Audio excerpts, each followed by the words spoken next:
नमस्कार। किसी फीमेल का चार्ट हो, किसी महिला की कुंडली हो और उस कुंडली में गुरु, केतु और शुक्र की युति हो, चाहे वो बीएनएन की युतियां हो, चाहे एक्सचेंज संबंध हो, चाहे एक साथ बैठे हो।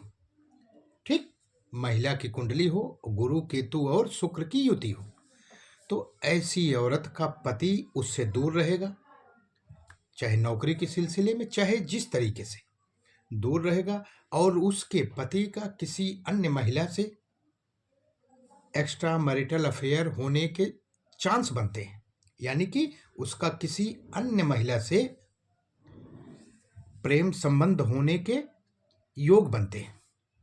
अगर ऐसा किसी भी जातिका की कुंडली में आपको दिखता है तो इसका उपाय करें, उस लड़की का जीवन सुखमय बनाएं। नमस्कार।